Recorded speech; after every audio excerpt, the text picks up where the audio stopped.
আমার ভাইরা ওই যে বর্ষি দিয়ে কি জানি মারে, আপনারা কি বলেন? বর্ষিতে বলেন কি না? বর্ষি বলেন না? এই বর্ষি যখন মাছকে ধরার জন্য যান, বর্ষি ফেলার, বর্ষির মধ্যে ওই যে আমরা কেউ বলে সেরা, কেউ বলে কিছু, কে বলেন কি বলেন, এই কিছু দেয়, দেওয়ার পরে টোপ দেয়, ধরেনি কিছুই দেয়, দেওয়ার পরে আসলে কি ওটাকে মাছকে খাওয়ার জন্য মাছের সঙ্গে ষড়যন্ত্র করে, কথা বলেন ঠিক? ওই যদি মাছকে খাইতে দেবে কিছু তুলিয়ে দিয়ে পুকুরে ফেলে দেবে, তো ফেলে না দিয়ে কি করে বর্ষি দিয়ে ও যখন খাইতে চায় তখন টান দেয়, দেয় কি দেয় না? কিছু ভদ্র মাছ আছে, ডাক দিয়ে সকল মাছকে বলে খবরদার তোমরা এই টোপ খেও না, এই কিছু খেও না, খেলেই তোমাদের বিপদ হয়ে যাবে, তোমরা উপরে উঠবে, তোমাদের ছালটা টেনে তোমাদের তেলের মধ্যে গরম করে খেয়ে ফেলবে। এখন ওই দুষ্ট কিছু মাছ আছে, দুষ্ট তরিকা, এই দুষ্ট তরিকার মাছের লিডার বলে ওই ওর কথা শোনা যাবে না, কারণ ওই আমাদেরকে সরে দিয়ে ওইকে খেতেছে না, অতএব আমাদেরকে খেতেই হবে। এরকম আছে না নাই? আছে না নাই?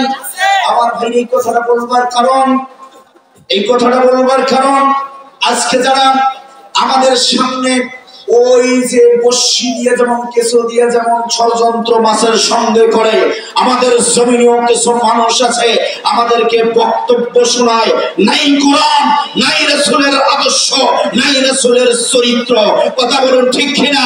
ওরা কথা বলে স্বার্থ হাসিল করে নামায়, এটাই হলো ষড়যন্ত্র। কথা বলুন, কথা বলুন। এই ষড়যন্ত্রকারীদেরকে আমাদেরকে চিহ্নিত করতে হবে, কথা বলেন, চিহ্নিত করে আমাদের কাজকে সামনে অগ্রসর হতে হবে, তাহলে ইসলামের বিপ্লব ঘটবে।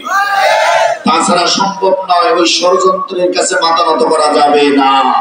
তার মানে হলো ওই যে বলি মানে কিছু আছে দুষ্ট লিডারেরা আছে, আজকে দেখেন ভালো লিডারদেরকে বানচাল করার জন্য তারা লুটে পড়ে লেগে তাদের উপর হামলা মামলা জরিমানা দিয়ে তাদেরকে বন্দী করে রেখে তারা আনন্দ উল্লাস করে, কথা বলে। সম্মানিত ভাইয়েরা আমার, তাহলে এই দিক থেকে আমাদেরকে কি করতে হবে? হঠাৎ জন্য আমাদেরকে একটা প্ল্যাটফর্ম তৈরি করতে হবে। ওই আপনারা মৌমাছি চেনেন, কি সংগ্রহ করে? মধু সংগ্রহ করে। এই মধু যখন আমরা পাড়ার জন্য যাই তখন কি বলে মৌমাছিরা বলে, ও আল্লাহর গোলামেরা, আমরা মধু সংগ্রহ করেছি, এই মধু নিয়ে যে তোমরা খাও, আল্লাহর গোলামের কাছে তোমরা মাথা নত করো। আল্লাহু আকবার বলুন। এই মধু খেয়ে অনেক রোগের প্রতিষেধক, আল্লাহু আকবার বলুন। আমার ভাইদের কেউ যদি এই মধু মৌচাকে যদি বিনা অপরাধে ঢেল দেয়, সমস্ত মৌমাছিরা মৌচাক থেকে সরে ওই মৌচাকের একটা লিডার থাকে, ওই লিডারের কাছে যা বলে, ও লিডার, যারা আমাদেরকে বিনা অপরাধে ঢেল দিয়েছে, ওই দুশমনকে বিদায় না করা পর্যন্ত আমরা মৌচাকে বসবো না। লিডার বলল, কিরে আমার তো এরা আদর্শ লিডার হিসাবে মেনে নিল, ওই লিডার ঘোষণা দিল ওই দুশমনকে বিদায় না করা পর্যন্ত আমরা মৌচাকে বসবো না।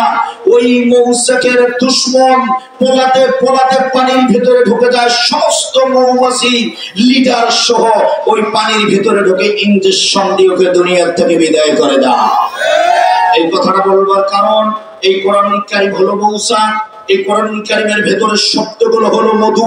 কেউ মধু তেলাওয়াত করে পরিবর্তন হয়ে যাক, ভালো কথা, কথা বলেন ঠিক কিনা? আর আমরা হলাম মৌমাছি।